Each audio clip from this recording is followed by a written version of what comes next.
বন্ধুরা, আজকে রান্না করব বাঁশ। বলো তো কোন বাঁশ রান্না করব? যেটা হয় ব্যাম্বো, তো সেটা আজকে রান্না করব। তো চলো দেখে নাও।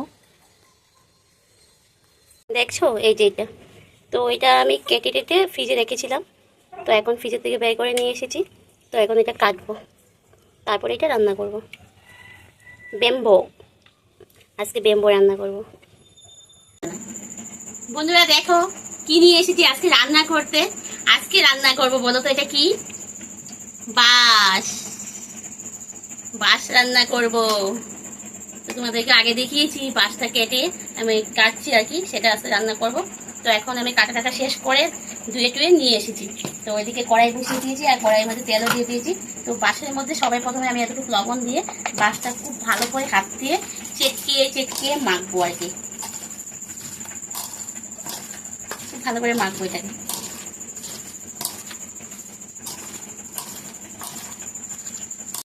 তো এটা বাঁশের মূল যেটা হয় ব্যাম্বো, তো সেটা আমি দেখো যখন প্রথম উঠে একটু কচি হয় বাড়ালির মতন, তো সেই বাঁশটা রেখে আজকে আমি রান্না করব। তো শিল শুটকি মাছ দিয়ে রান্না করব।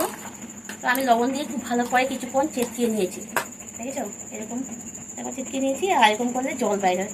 তো এরকম করতে হবে, না হয় কোনো বাঁশ না তিতো তিতো করে, তার জন্য মানে লবণ দিয়ে একটু ভালো করে চেটকে সেই রসটা যদি ফেলে দিই তাহলে তিতো ভাবটা থাকে না। তো আমি এখানে লবণ দিয়ে ভালো করে চেটকে আবার ধুয়ে নেব, বেরিয়ে যাবে, কারণ লবণের পরিমাণটা একটু বেশি দিয়েছিলাম। আর এর থেকে একটা তিতো তিতো রস থাকে, সেটাও একসাথে বেরিয়ে যাবে। তো এবার আমি রান্নাটা বসিয়ে দিই। এখানে দেখো পেঁয়াজ কুচি নিয়েছি আর বেশ কিছুটা রসুন থেতো করে নিয়ে নিয়েছি, সেটা দিয়ে দেবো ফোড়নে।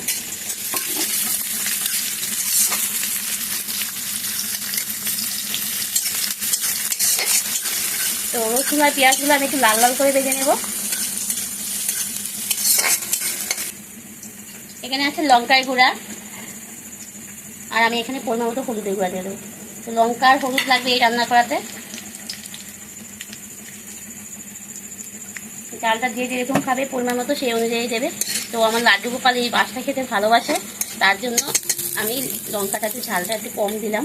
আমি কাঁচা লঙ্কা দেবো, আমি কাঁচা লঙ্কা পাতে নিয়ে খাবো আর কি। তো লাড্ডু গোপাল খাবে, তো তার জন্য দিলাম না। এখন আমি এই হলুদ আর লঙ্কায় মশলাটা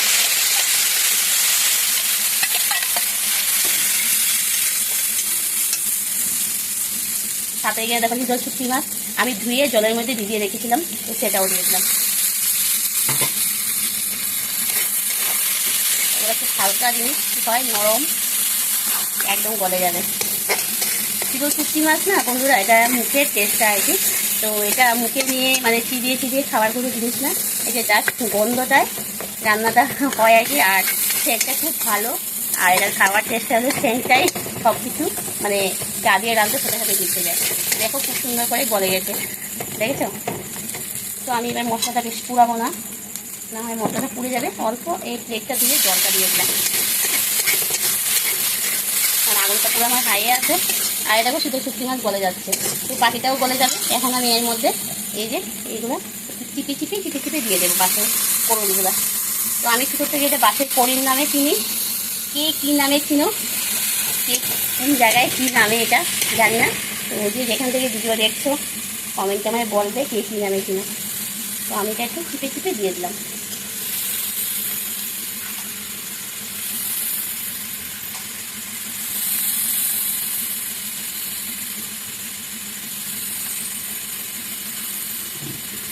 আমি এটা শুকনো শুকনো রান্না করবো, একদম মাখা মাখা করে।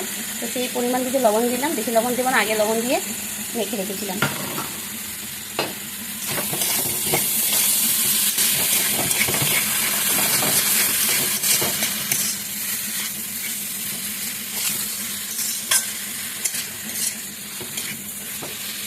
এটা না ঝিরি ঝিরি করেও কাটা যায়, তো আমি এরকম একদম পাতলা পাতলা করে এরকম করেও কেটে নিয়েছি। ঝিরি ঝিরি করে খেতেও খাওয়া যায় এটা। আমি বড় বড় টুকরো করেও খেয়ে মানে রান্না করি, খেতে ভালো লাগে আর কি। বাড়ালি যেরকম আমরা ডালের মধ্যে বাড়ালি দিয়ে খাই না, এটা ওইরকম বড় বড় টুকরো করে বাড়ালির মতন ডালে করে দিলে পরে খুবই ভালো লাগে। আমি এটা খুব ভালো করে সাঁতলাবো।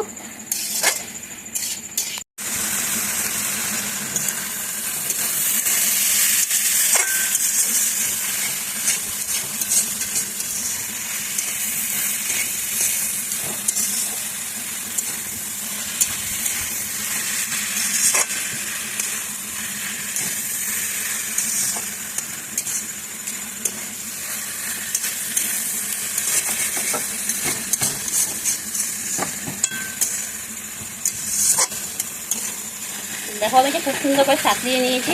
আর দেখেছো আমার এই যে শীতল শুটকি মাছ একদম নাই হয়ে গেছে, তার মানে পুরো গা গলে গেছে। আর দেখো কাটাও ছেড়ে দিয়েছে, এরকম পাতলা পাতলা কাটা হয়, মাছটা খুব হালকা। এই দেখো কাটা ছেড়ে দিয়ে দিয়েছে আর খুব সুন্দর করে সাঁতলানো হয়ে গেছে। এবার আমি 4-5টা কাঁচা লঙ্কা দিয়ে দেবো, আর এবার দিয়ে দেবো পরিমাণ মতো জল। আমি একদম এটা শুকনো শুকনো করে রান্না করবো।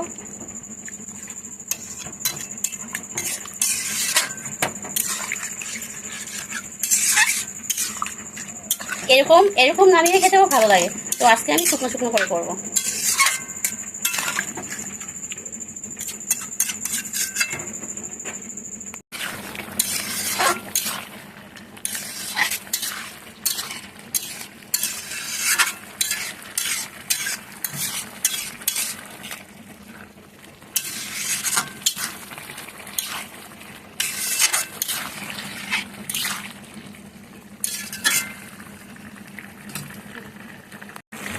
কয়েকটা বিলাতি ধনে পাতা দিয়ে দেবো, হাত দিয়ে ছিঁড়ে ছিঁড়ে আমি দিয়ে দিলাম।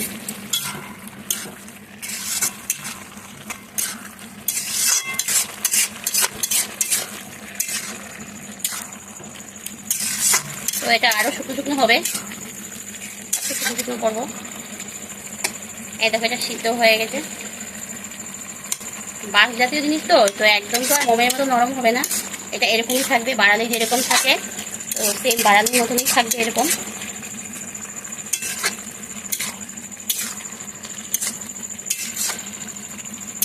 তো দেখো আমার রান্নাটা একদম শুকনো শুকনো হয়ে গেছে, আর আমি এখন এই অবস্থায় নামিয়ে নেব।